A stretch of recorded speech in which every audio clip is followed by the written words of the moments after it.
It's showtime.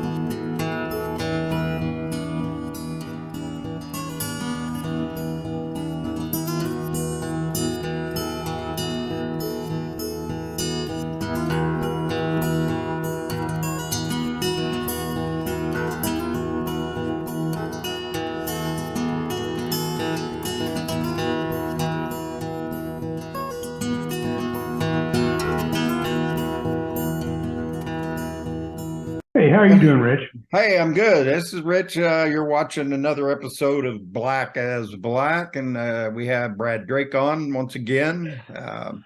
I've been doing great. Thanks for coming on again, Brad. Thanks for having me. This is a lot of fun. It's Sunday here and pretty gray. How's it down there in Florida? Uh, it rained most all day yesterday and rained this morning some, and then the sun came out and it got hot and humid. So, where do you live near in Florida? Well, I'm in Apollo Beach, and that is about, I'm going to say, 12 miles south of downtown Tampa along 41. I've been near there before. Matter of fact, I stayed in probably one of the worst hotels. I stayed in. My hotel down there was so bad they stole my towels. Wow. Yeah, that's bad. And I went to From a bar there, and it was pretty nasty too. This lady got her nipple pierced right in front of me, Oh, and then yeah. I found out I suck at darts, by the way. Right. But other than that, Florida's beautiful. Right. Right. Yeah, I know it's there's good and bad down here, and where we're at, it's getting pretty loaded with people, man. Everywhere I look, they're putting up 4-story apartment buildings and having to widen the roads and create new interchanges off the 75. And within 3 miles of my house, there's 6 public supermarkets with a new one going up about a mile from me. I don't shop there. Well, Rich, people are leaving Illinois to move to Florida like you did, which Yeah. is smart, and it's just a smart thing to do. There's a lot of southern states people are moving to. Actually, just moving to red states from blue states. That's a great migration. Right. People are coming in from the south and from Latin American countries, all over the world actually, and moving to blue states. Yep. Yeah. It's I haven't seen a lot as far as impact from the illegal immigrants or whatever here. I did for a while. There was an awful lot of homeless. I drive 20 miles at 41 to get to work, and I knew every corner who was going to be there, and it was just kind of it's like that was their home. This corner is mine, that corner is yours. But in the last couple of weeks, they're gone. They've cleared them out. So I don't know where they've put them, but they're not on the street corners or up under the bridges anymore. So well, maybe Xi Jinping is coming over to visit, and they wanted to clear the homeless out like they did in San Francisco. In San Francisco, that's right. That's right. Well, listen. What I had on my mind for this podcast today was this Jeffrey Epstein thing. Right off the bat, what's your thoughts on how did he really die? Suicide or assassination? I'm glad you asked that. What I want you to do is take your hand like this, like a knife. I want you to put it under your chin and push in. Yes, there you go, like that. Push in and up, hard. Mm-hmm. Doesn't hurt very bad, does it? No. Okay, I want you to drop it down about 4 inches. Right there, push in and up. Hurts, doesn't it? Would that be the hyoid? That's a hyoid cartilage. That's correct. You feel that, doesn't it? It hurts, doesn't it? Yeah. Only about 4 to 5% of people that hang themselves, suicides, break that cartilage. Right. After you get older, it ossifies, so it becomes a bone. When you're younger, it's more cartilaginous. Right. But very few of those because it hurts. When you're hanging yourself, you don't want any extra pain. Right. So you hang high. Rope. You put your rope above that. No one does that because it's painful. So in his jail cell, that was fractured in several places. He went off a top bunk and made a forceful asphyxiation by strangling, and it broke that cartilage. You don't do that when you do it yourself. You make sure the rope's higher. Also, the cameras were down for 8 hours in his jail cell area. Right. The guards were asleep and didn't check on him every 30 minutes, waited Right. 8 hours. They moved people out of his area, and within a few days prior to his death, moved some mysterious new men in that jail block. Would you dare call them operatives? I would call them very, very good operatives, is what I would call them. Very good. And we have them. Right. To get into one of the most secure prisons in the United States and kill somebody is not impossible if you're that good, and you have help. And the thing is, it wouldn't take a lot of people to be involved in that. Maybe one or two within the prison system. Obviously, if they brought them in with a group of other prisoners, they would be unnoticed. And really the only participation that they might have would be somebody giving them a key to their cell and to his cell. And my thoughts are that he probably had a little more in his dinner meal than he knew about, and slept pretty hard that night. That's a very good philosophy. That theory, I'm not big into conspiracy theories, but there are so many red flags in this case. Right. If you were just a normal run-of-the-mill dude, no one would pay any attention to this. However, he was involved with a lot of high-level people.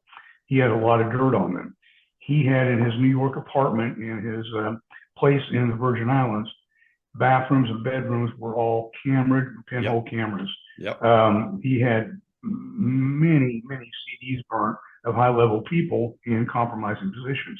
He worked for the Israeli Mossad, and he worked alongside the U.S. CIA, and not as an agent, but as an adjunctive agent and as somebody they ran. His family was involved in intelligence also. So this is not a big leap for a guy like this to gather intelligence on high-level people. Right. Now, he gets caught because he was a terrible pedophile, right. And so rightfully so, he goes to prison.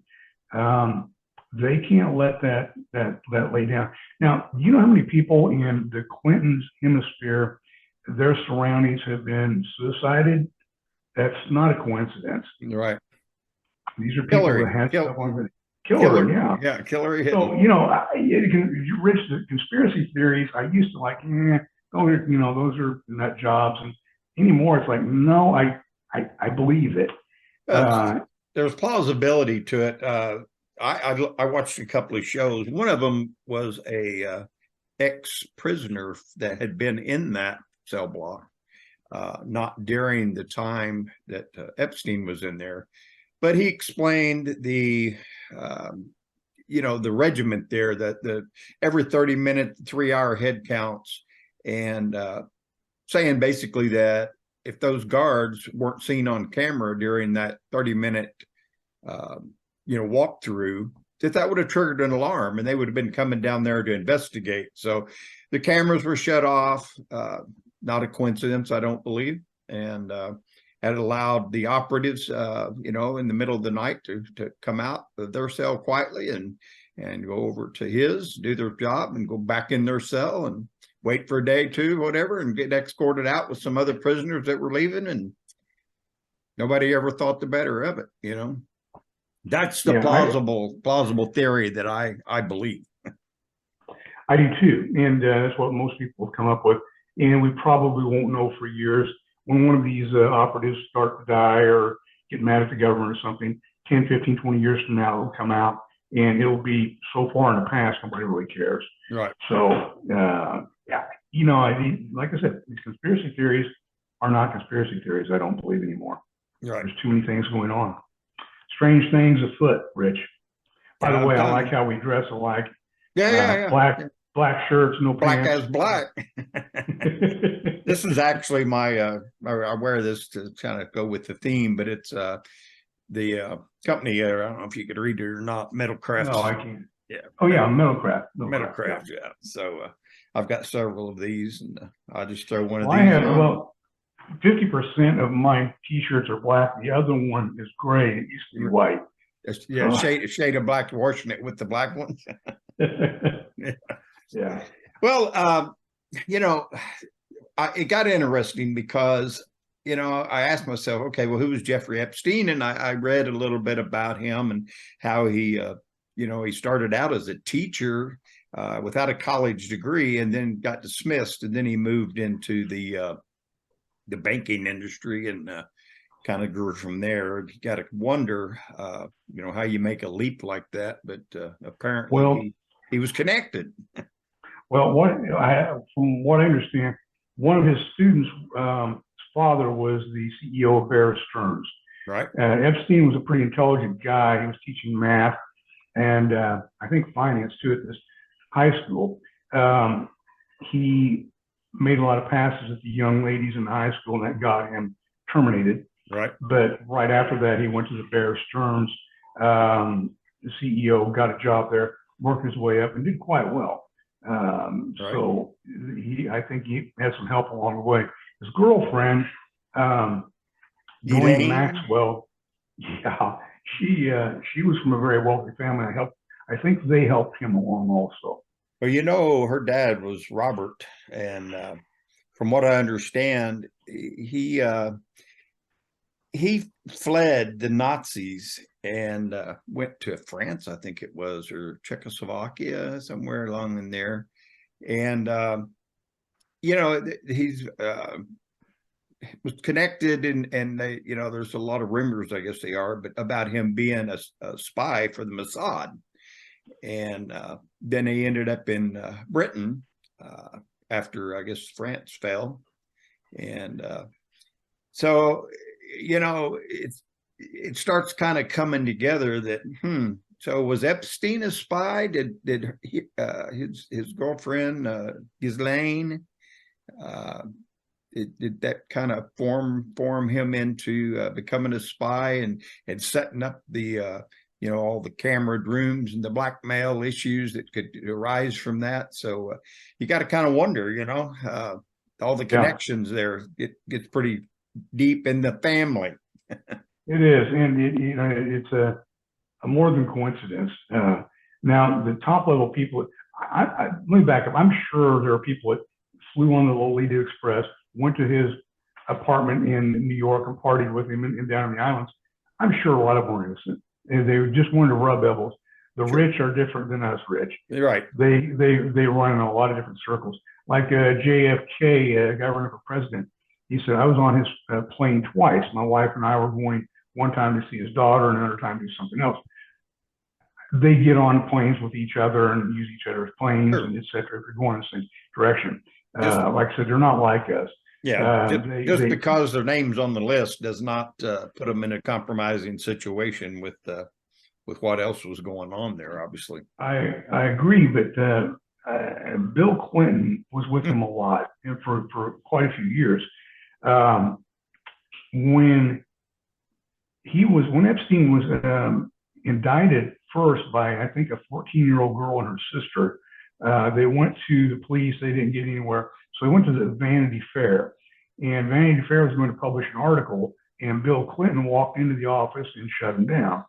So, there's a lot of buddy-buddy friendship there. So also on the island he had, I can't even think of the name of it right now, Little Big Key or something like that. His island he owned. As you walk in, there was a picture of Bill Clinton on the wall, reclining in a chair wearing a blue dress. Oh, yeah. That's just weird, buddy. That's weird. Right. I don't know. The thing that gets me about it is anymore we don't really know much about the truth at all. We're fed so much bullshit through the media, and True. it's hard. I mean, I try to do investigation. I really enjoy watching anything going on in the House or the Senate on live cameras, so that I get it with no spin or no redaction. I hear what was said, how it was said, and that means a lot more to me than watching it on any news channel. That's what. Yeah, that's what. I don't know if you've heard of Alex Jones before. and he's a podcaster. And he was canceled by everyone here several years ago. Every meet because he's unpopular. He's kind of a right wing Limbaugh-esque individual. He said some things that were highly unpopular. One thing about Sandy Hook, his mouth got away from him.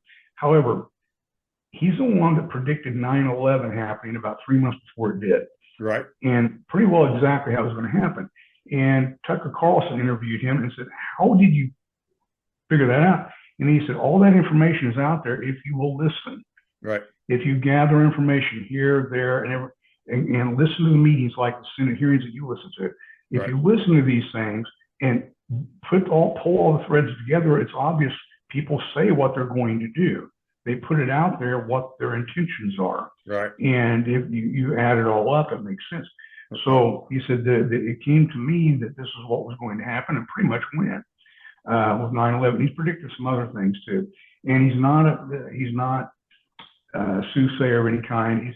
He's just an intelligent individual that, like you, looks at different things like the Senate and House Intelligence Committees and listens Right. to them. I don't have time for that. Really, I wish I did, but I don't make time for it. But it's one way to gather the truth, because Right. the media, you cannot. Did you know that only 4% of journalists are Republican? No, I didn't know that. 4%. Well, that explains a lot, doesn't it? Yeah, it does, but they don't want anybody with a conservative point of view in their playground. Right. I don't talk about time. I don't really have time to sit and watch, like C-SPAN and that stuff. But I do find that there's enough spoonfuls of information served up on YouTube that I can, get 7-8 minute bits, and somebody's clipping them out and putting them up on YouTube, which makes it a lot easier to hone in on what you're interested in and get it in a very short time period, without listening for hours. It is there's a lot of other things going on in the world. This upcoming election is going to be so interesting. What odds, Rich, do you give Trump being able to make it to the election? Well, I believe that the Supreme Court is going to nix this taking him off the ballot thing. It's just simply illegal and unconstitutional. And if that and unethical. and unethical. And if that doesn't happen, then Lord help us, because that's just going to be like a dam bursting of, there'll be state, it'll just go nuts. If it does happen, then of course they've tried everything that they can possibly come up with to try to get the man behind bars, and which really doesn't stop his campaign or even actually holding the office of president. Wouldn't be very effective, I wouldn't think. But obviously, if he makes it there, he can pardon himself, right? I think so. So I don't know, but yeah, I think so. I think that's why they are so panicked. They know that if Trump wins this election, that the Democrats are doomed. I believe the American people are fed up, and I believe that they would be behind his every move, incentive to drain the swamp. And I think now we all know who they are. They've all shown their true colors over the past 3 years. I don't think the Democrats are doomed, even if he gets in, but they will put on a back burner. I do think there's a lot of high-level individuals in the FBI and the DOJ that are doomed. Right. They will be without a job, a lot of them. And, Right. and I would like to look for it. I used to respect the FBI. I really did. I mean, the top law enforcement in the United States, highly trained individuals. And I'm sure there's still some wonderful and great investigators out there. I'm sure 90% of the FBI is still straight people. But it's the top level is made me lose respect for them, right? Because they've become an arm of the Democratic Party, which is terrible. So anyway, I think that Donald Trump, if and when he gets in office, there's a lot of housekeeping that's going to happen. Right. There's a lot of things going on that I disagree with. Now, there's a lot of liberals out there that are diametrically opposed, in my opinion, and they're welcome to that. I would hate it, Rich, if there were just one party in the United States. Right. Let's say it was just all Republicans, nothing else. that would be boring and it wouldn't be healthy. We It need wouldn't be both healthy, parties. is right. It'd be so one-sided that, I mean, the two-party system, the framers, they got it right. And, Yeah. it's really weird to think about, but when they wrote the Constitution, uh, they built within it the ability to add amendments to it. And so, we've added amendments, but then you also have legislation, and my God, it's been what, 200 and some years, and it's, they've just written laws. When have we got enough laws on the books that we don't need to write anymore? I love Trump's rules of engagement with lawmaking. You take 2 laws off the books for every one you make. I like that. He did Right. that. Speaking of amendments, the Second Amendment here in Illinois is under attack, and it's under attack badly. Actually, since January 1, almost all my friends, myself included, are criminals according to the state of Illinois, because Exactly. we haven't registered our quote assault weapons, Right. and anything that is banned in Illinois, which is a lot of stuff. Oh, yeah. Even regular hunting guns. I mean, a lot of them are banned. So I've talked to law enforcement, a lot of them actually, and no one's going to uphold that law. Right. And because it isn't judiciated through the court system throughout this, on a state level, and it should be on a federal level here soon. And I hope they render it unconstitutional. It should be. But anyway, it's kind of a big deal here in Illinois. Yeah, because they take a little bite out of the Second Amendment, and then another little bite, and then another bigger bite, and then before you know it, it's gone. Bite. Yeah, this was a pretty big bite. It was. What's funny is these supposed to be some of the smartest people that's in charge of these things, but the law, as far as I understand it, if you go to buy ammunition, you have to produce your FOID card before they'll sell you ammunition in Illinois. But if I go to Illinois, I can walk in and buy all the ammunition I want without ever showing a FOID card, because I'm from out of town. Correct. Isn't that nuts? That's correct. Oh yeah, and I can't buy anything in other states if they find out I'm from Illinois. Exactly. Sell it to me. Exactly. So it's a catch-22.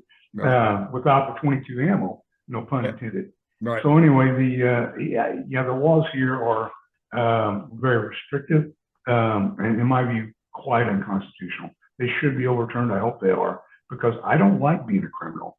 No, well, it's just like for me, when I travel from Florida to Illinois, we don't need a permit here anymore, but at the time I got mine, it was required. So with that permit, I traveled through the state of Florida, Georgia, Tennessee, and Kentucky, perfectly legal. And as soon as I cross over into Illinois, I'm a felon. Right. I know. It's not fair. It is silly. The laws here, I'm glad you're in Florida where you're safe. Right. And the laws are pretty darn good there. Yeah, they are. I had to wonder when they said they were going to do away completely with the requirement for training and getting the permit. I thought, boy, that's just going to open the doors, and everybody's going to have guns. And so I started kind of watching closely local news and stuff to see if there was any kind of acceleration in, incidents that involve guns. And for the most part, I haven't really seen that. But what I have seen is a little more defensive actions by citizens that are armed and are not letting people take their car or not letting them rob their grocery store. And so, maybe we're going back to the Wild West days. I don't know, but I hope not. Well, the thing is, though, it's just like the drug war. How many years we've been doing that, and how much money have we spent, and we really haven't put a dent in it at all. So it's the same thing with gun laws. You could pass all the laws you want. It's not going to change anything. No. People's going to have guns. Yeah, and they want to take them from people that are citizens like me and criminals. Do you think the criminals are going to register their guns? No, it's ridiculous. It's just for them to even think that, consider it. Like, it's kind of like, come in and tell us you're a criminal and you're going to have a gun. Well, it's not really designed to help crime at all. It's designed to control us. Exactly. That's all it is. It's just a control measure. Yeah. They don't like us. They don't like the average American. Yeah, I mean, go back and get on a whole nother subject though, is this and it irks me to hear it even referred to as an insurrection because uh, well, first of all, I find it really hard to believe that a group of people would decide that we're going to overthrow the government and we're going to do this and we're going to become organized and we're going to go make an attack on the capital of the United States, but unarmed. None of us will be carrying arms. Doesn't sound like an insurrection. It sounds like a riot, and some people got out of hand. Yeah, I had a patient of mine that went to that, and she came back and told me what happened.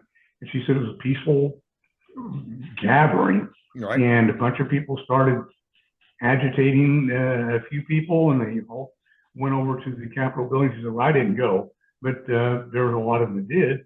But she said, those weren't people that were part of us, part of the group that were watching Trump. This was a separate group altogether. They were there before. She said it looked like it was planned to me. Right. They were there before Trump's speech was even over. Right. They were already at the Capitol. Yeah. And for the ones that walked up peacefully, from what I've seen on some of this released footage, looked like they got a guided tour through the Capitol. Yeah, I did. You know? Now, some of them broke some windows and you know, yes, they misbehaved. They didn't burn down buildings and kill people. They didn't do that. It wasn't any worse than the BLM protest out in Oregon and Washington. No, it was much milder than BLM protest and the Antifa protest. Right, right. Much milder. But those were mostly peaceful, by the way, according to the press. Yeah. According to I forgot what the network, the guy standing there as the city burns behind him and says, and it's mostly peaceful.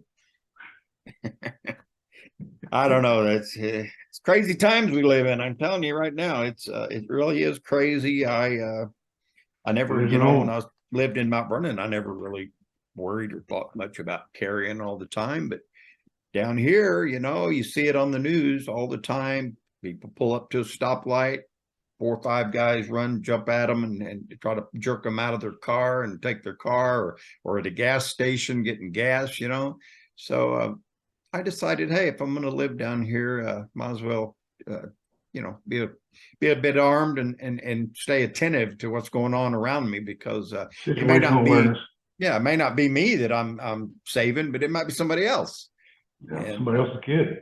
Yeah, somebody else's kid or whatever. So the Hebrews have a curse that says, "May you live in interesting times." And I think we're living in interesting times. Yes, definitely interesting. I've never been one to follow politics much at all, really, until probably, I don't know, maybe 10 years ago. Started kind of paying attention when Obama was elected. And of course, you know how that played out. And and the rest is history, as they say. But it's getting real interesting, and I'm really anxious to see what happens in Iowa. It's not this week, is it? I think it's next week. Like 8 days, 9 days away for our Iowa caucus. Yeah. I had one of the most politically astute individuals I know. I asked him about 2024, and he said chaos. It's one word. He just said chaos. Yeah. And I believe it's going to be a very chaotic year on all levels. So, just stay buckled in, tuned in. Locked and loaded. Yeah, exactly. Very attentive. Okay, well, let's see. Let me get this off the screen here. It tells me we only got about 6 minutes left. We've covered a lot of ground, though. I think it's a pretty interesting conversation that we've had. And, we've been all over the Epstein case like a fat guy sitting on a BB, but there's more to it than that. And there's a lot more depth there than we and when you talk about it, it's interesting. When you got to also remember he was a pedophile, and that is a cruel and harmful thing to do to anyone. Right. And on the very basis, it's a very sad thing that he was allowed to be the predator that he was for that long. Yep. And along with others, probably. There's reports of him bringing triplets in, 3 girls in that were 12 years old. Right. How sick is that? It is, and you know that brings up another topic that maybe we'll talk about on another episode. But that's what is happening at our border, our southern border, and Oh, what God. all's coming in, and the human trafficking, and the drugs, and the terrorists. You know, I mean, they know what I think they said they knew 300 terrorists came across. How many came across? They don't know, and where are they, and what are they doing? Thousands. You know. They're up to no good, obviously, and we're going to pay for this. This was a planned and politically executed device to get more Democratic voters in the United States. Oh, yeah, certainly. And it's hurting the United States and will continue to hurt the United States for many, many years. This was a treasonous action on the Biden administration. Mayorkas should be tried for treason. Right. He's a lying, well, all of them lie, but they're horrible at it. But this is another subject altogether that I can talk about quite a bit. But Right. And I do not blame people from these poor countries trying to get in the United States. I don't. If Right, I were in a right. poor country like that, I would try to get here. I would. Well, And sure. I want to have immigrants here. I do, but I want them to come in legally and let's vet them. Keep the terrorists out. Keep the bad Right. people out. Bring in people. You have something to offer us. Do you have some skills anyway? Can you work? Right. Please come in Yeah. and become a citizen. I seen it. I seen a quick interview where there was a man, his wife, and either one or two children, and they were from Venezuela, and they asked him, you know, why did you take the risk and travel so far, mostly on foot, to come to America?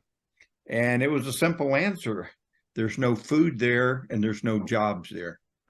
I've been to Venezuela. It was many years ago. It was a very violent country. Matter of fact, I spent the night of July 4th, 1996 in a military prison. And the reason was because I had an ex-cop and some of his cohorts try to rob me at the airport. We caught him. So I was in protective custody. That's how bad it was 20 years ago. Now under Chavez, he is a dictator, of course. Yeah. People are starving.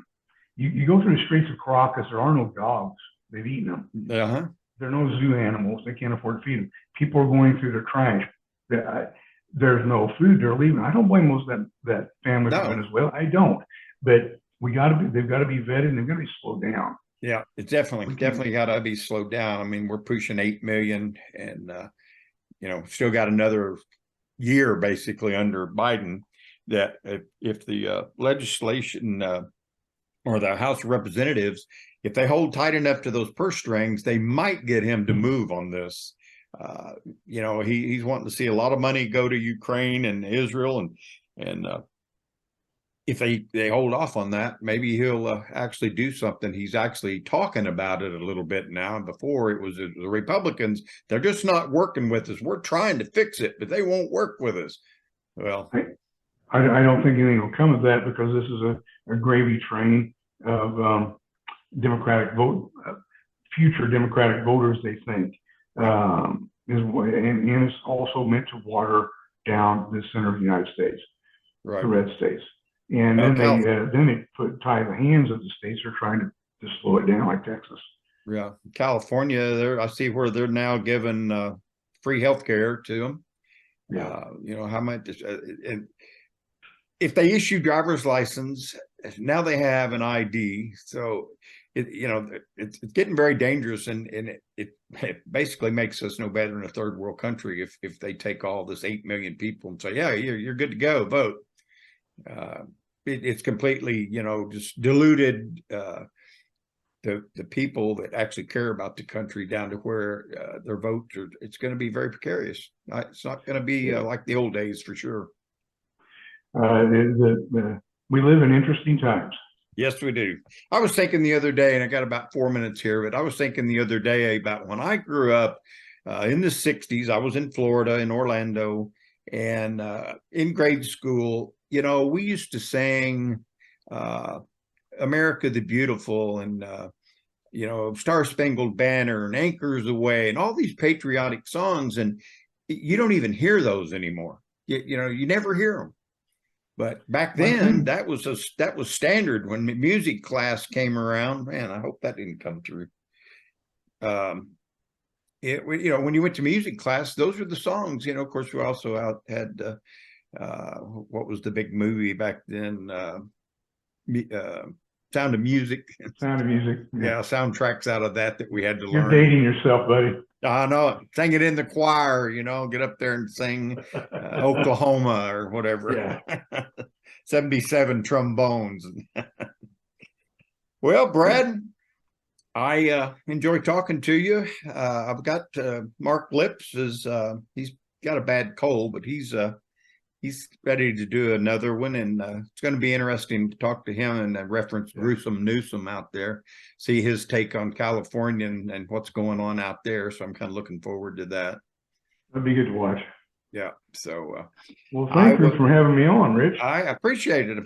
Like I said, it's a lot of fun. Gives me something to do besides things that are probably not near as productive.